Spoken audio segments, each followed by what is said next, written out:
People, there's a line between protest and destruction, and it's burning right in front of us.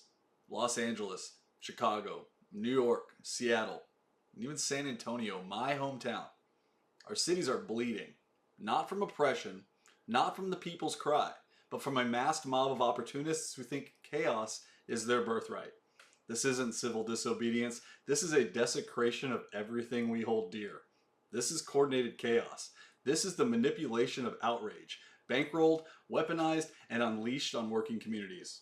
Welcome to the Rock Hard Rant with Rock Hardcastle. It's time to get real.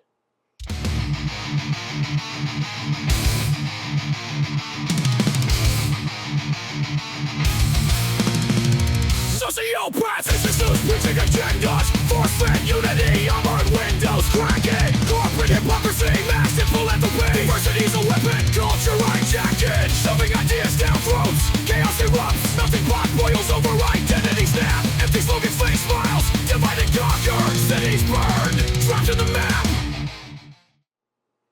Peaceful protest is sacred. It's American. It's human. It's the cornerstone of who we are. A right carved in blood and history. But these riots, they're a twisted mockery of that right. They are a sickness of the spirit that feeds on fire and calls it freedom. This is not how you fix anything. This is how nations fall.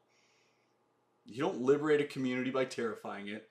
You don't fight injustice by torching immigrant-owned shops or storming federal buildings. You don't lift communities by leaving families terrified and neighborhoods in ashes. You fight injustice with strength, with strategy, with truth. So, if you're out there breaking windows, hurling bricks, or lighting fires, you're not part of the solution. You're part of the collapse. You're not revolutionaries, you're wrecking balls, tearing down the very people you claim to defend. We're not witnessing a movement, we're seeing a breakdown. Anger, fueled by fire, isn't freedom. It's a symptom of deeper issues. The economic despair, distrust in systems, and unmet needs. Okay, let's cut to the chase. These riots are raging because of immigration enforcement, and the media is screaming like the apocalypse. But let's get real for a second. Deporting people who entered illegally isn't oppression, it's fairness.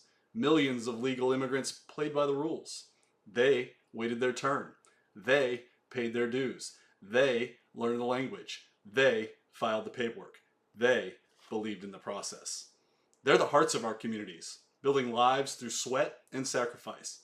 To them, I say, we see you and we honor you. But to those who broke in, every single illegal immigrant must be sent back, and our borders locked down. Nobody gets a pass, except maybe the truly exceptional or those running from real danger. No compromises, no excuses until the problem is fixed. Only then do we talk about a better system. Anything less betrays every legal immigrant who did it right. If we don't hold these rioters accountable, this chaos will come back. Harder, nastier, and deadlier. Every coward in a mask, every puppeteer behind the scenes, every thug who thinks looting is a cause, they need to face the full weight of the law. Not because we want blood, but because we want a future. If these riots aren't stopped cold, they'll return. More organized, more ideological, and more destructive. This isn't about one policy or one administration. It's about the survival of order, of fairness, of a country that still believes in laws, not mobs. Let the rioters walk, and we're telling the next generation that rage trumps reason. That's not freedom, that's suicide. All right, now let's talk about what comes after the collapse if we don't stop this. Picture it, folks. If the United States buckles under violence, tribalism, and ideological warfare, the dollar crashes, and the world's economy teeters. The poor get hit first and hardest. Supply chains snap, cities starve, pharmacies close, and hospitals get raided. Your rights, free speech, free press, freedom to worship, gutted in the name of emergency control. Police vanish, replaced by federalized forces, or, worse, private armies. Loyal to dollars, not oaths. Crime surges, not from poverty, but because chaos becomes currency. Neighborhoods demanding fairness today, overrun or abandoned tomorrow. And who fills the vacuum when America falls? Not you, not your neighbors, not the peaceful, not the idealistic. Tyrants.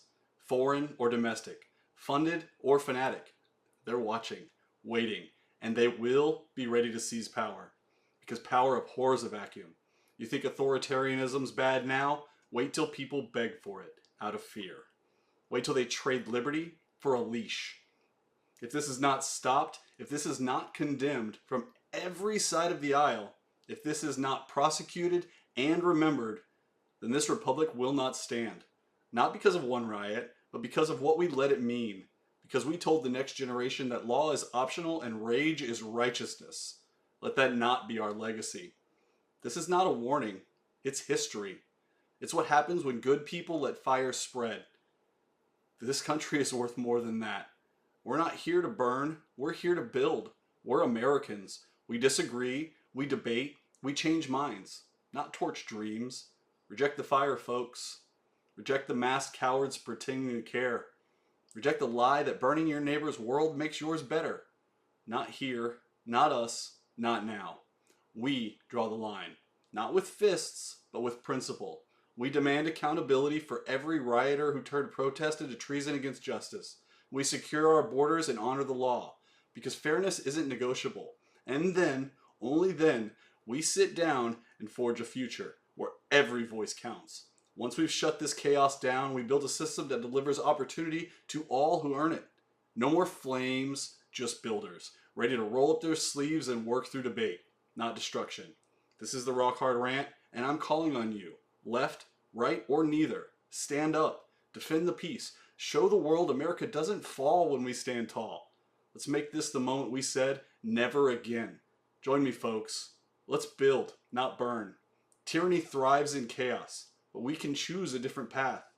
Let's be the wall against division, with open minds and steady hands.